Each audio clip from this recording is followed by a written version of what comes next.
has been filed under against Miss Mehbooba Mufti. और ये आप जानते हैं महबूबा जी ने परसों 25 को पोलिंग डे पे जब अनंतनाग में वोटिंग हो रही थी, अनंतनाग कुलगाम राजौरी पुंछ सीट पे, तो उनने एक बहुत बड़ा प्रोटेस्ट धरना किया outside the Bijbehara police station. Context आप लोगों को एक्सप्लेन करना थोड़ा जरूरी है।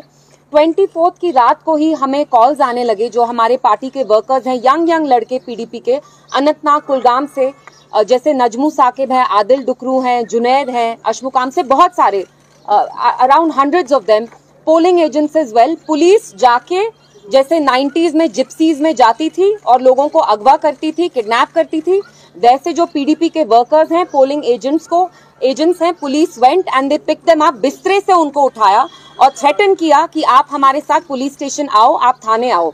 All this happened on the night of 24, लगभग 10-12 घंटे पोलिंग से पहले। एट द सेम टाइम क्या हुआ, रात में कैसो स्टार्ट हो गया, बच्ची में कैसो हुआ, दक्षिणीपुरा में कैसो हुआ।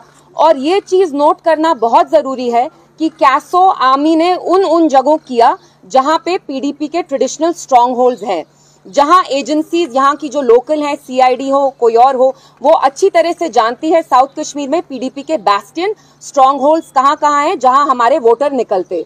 तो रात में 2 चीजें यहाँ की लोकल एडमिनिस्ट्रेशन ने की। सबसे पहली चीज, पीडीपी के जो वर्कर्स हैं उनको अगवा किया और ये बोला गया हमें अगले दिन कि ये ओजीडब्ल्यू है। आप प्लीज मुझे बताइए, how dare you slander our boys? Our boys, our PDP workers, these young boys, they are the ones who have held the Indian flag. They've kept the flag of democracy flying in Jammu and Kashmir. When people find themselves so despondent and the level of alienation, the gap has increased between the people of Jammu and Kashmir vis-a-vis the rest of India. How dare you term our boys as OGWs?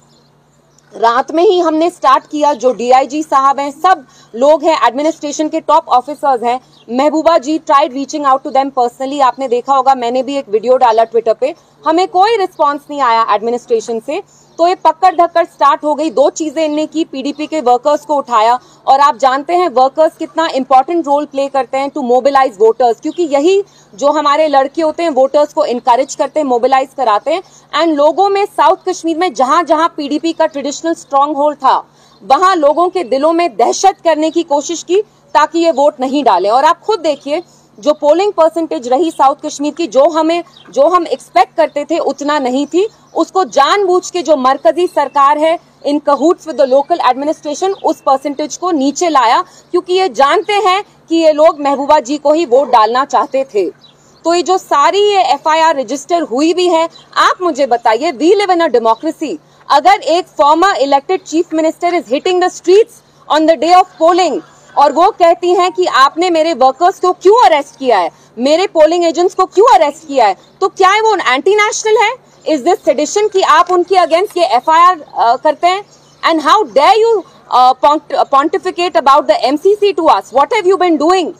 12 घंटे voting से पहले आप हमारे workers को उठाते हैं, आप हमारे पोलिंग एजेंट्स को हरास करते हैं। Is that not violation of MCC?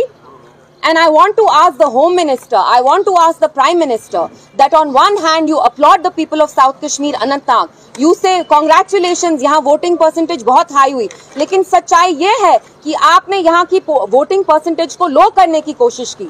जैसे आपने पुलवामा में यू प्लेड मिस्चिफ, आपने हमारे वहां भी वर्कर्स को उठाया, पोलिंग एजेंट्स को उठाया, क्योंकि आप जानते हैं पीडीपी के स्ट्रॉन्ग होल्ड्स कौन से उनको आपने सिलेक्टिवली टारगेट किया। तो आज आपको यहाँ बुलाने का यही मकसद था कि ये जो एफआईआर लॉन्च की है, this is intimidation and we are not going to take it lying down. PDP, our president miss Mehbooba Mufti knows the cost of speaking truth to power in Jammu and Kashmir. आप एक कीमत चुकाते हैं, वो कीमत हम 2019 से चुकाते आए हैं और हम चुकाते रहेंगे। और हमारे जो वर्कर्स हैं, यंग लड़के हैं, हमारे जो बुजुर्ग वर्कर्स हैं, लीडरान हैं, मैं उनका शुक्रिया करना चाहती हूँ और मैं उनको ये यकीन दिलाना चाहती हूँ दैट हम इनके सामने घुटने नहीं टेकेंगे। We are here to speak the truth. हमने हमेशा सच्चाई का साथ दिया है और हम देते आएंगे। एंड मेरा message government of India and local administration को ये है कि you dare not touch our boys. They are not overground workers, they come from good families, they have work. आप लोग यहाँ जमहूरियत का जनाजा निकालना चाहते हैं और हरगिज किसी भी सूरत हाल में हम आपको यहाँ जमहूरियत का जनाजा नहीं निकालने देंगे। तो मैं यही आके आप लोगों से इसी के बारे में बात करना चाहती थी।